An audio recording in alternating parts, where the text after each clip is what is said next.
Welcome to Subject Soup. Something was wiping out bees in Australia, and no one knew why. Was it pesticides, a deadly disease, or something worse?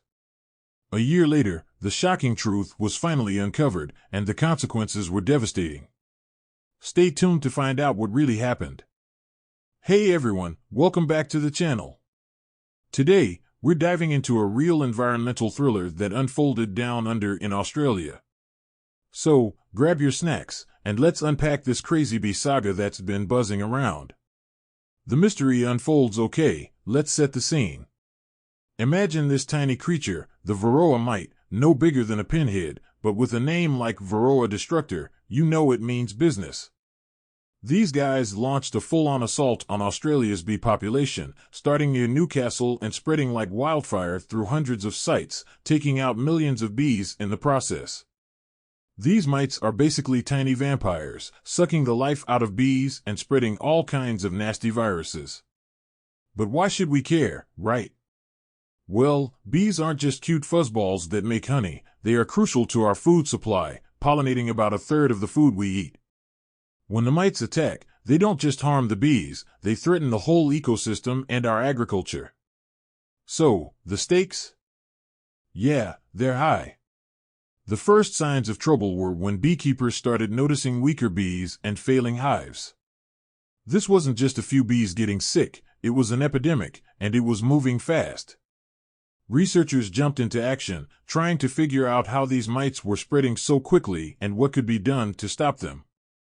Government agencies and scientists were on the front lines, coordinating with beekeepers to monitor and manage the spread. It was all hands on deck, with strict quarantine zones set up to try and contain the outbreak. Despite these efforts, the mite proved to be a formidable enemy, adapting and continuing to spread across the country. This initial wave of the outbreak was a wake-up call for everyone involved. It showed just how vulnerable bees, and by extension, we, are to these tiny but deadly creatures. The fight against the Varroa mite was just beginning, and it was going to require a major, coordinated effort to keep it from wiping out Australia's bees entirely.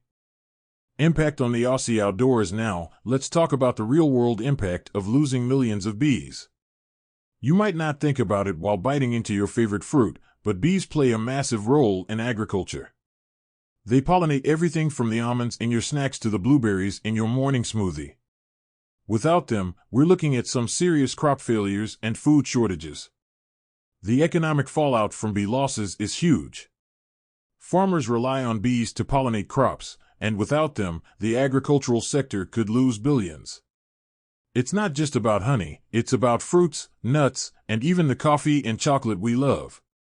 The ripple effects on food prices and availability could be felt worldwide. In regions hit hardest by the mite, agricultural communities faced immediate impacts. Crops weren't getting pollinated, leading to lower yields and higher prices at the grocery store. This wasn't just an ecological crisis, it was a socio-economic one, affecting farmers' livelihoods and consumers' wallets. But it's not all doom and gloom. The crisis sparked innovation in farming practices, with researchers and agronomists coming together to find alternative pollination methods and mite-resistant bee strains. These efforts highlighted the resilience and adaptability of the agricultural community in the face of adversity. 1 year on, the landscape of Australian agriculture is changing. The crisis has accelerated research into sustainable farming and pollination techniques, including the use of native bees and other pollinators. This shift could ultimately lead to more resilient agricultural systems, less dependent on any single pollinator species. Heroic efforts to fight back when faced with the Varroa mite crisis. Australia didn't just sit back. Beekeepers and scientists launched a counterattack. They started with strict biosecurity measures, putting bee colonies on lockdown and culling infected hives to prevent further spread. It was a tough call but necessary to save the remaining bee populations. Researchers rolled out new technologies and monitoring systems to track the spread of mites and assess the health of bee colonies. These tools were crucial in early detection and management, helping to isolate outbreaks before they could spread further.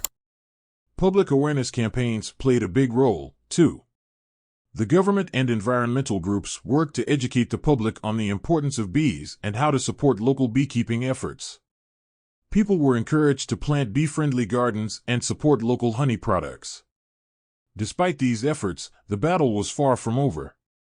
The mites were persistent, and the threat of them spreading further was a constant concern. The situation called for a long-term strategy, not just quick fixes. This meant investing in research and development for mite-resistant bee breeds and better pest management practices. The response to the mite outbreak was a testament to human ingenuity and cooperation. It showed how communities can come together in a crisis to support one another and work towards a common goal. The fight against the Varroa mite was not just about saving bees, it was about protecting our food supply and preserving our natural heritage. 1 year later, the bees come back? So, what happened a year after the initial outbreak? Well, it's been a roller coaster. On the one hand, millions of bees were lost, a devastating blow to beekeepers and the environment. But on the other hand, there's been a remarkable effort to bounce back. Bee populations are slowly but surely recovering, thanks to the hard work of beekeepers and the support of the community. New breeding programs have introduced mite-resistant bees, and there's a renewed focus on biosecurity and colony health. The crisis also spurred a greater appreciation for the role of bees in our ecosystem. People are more aware than ever of how important it is to protect these little pollinators. There's been a surge in support for bee conservation initiatives, from local adopt-a-hive programs to national research funding. However, the recovery is fragile.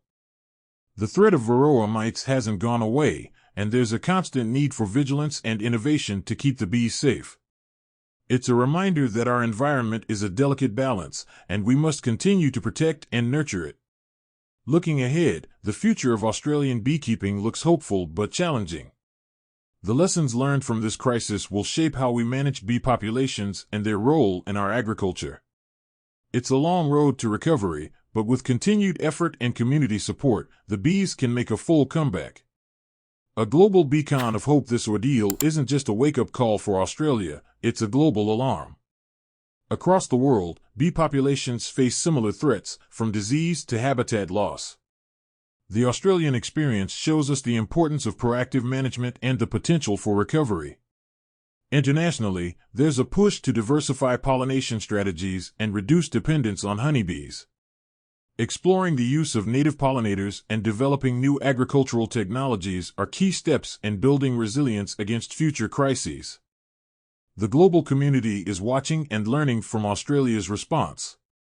It's a chance to collaborate on research and conservation strategies, sharing knowledge and resources to protect bee populations everywhere. This crisis has highlighted the interconnectedness of our global ecosystem.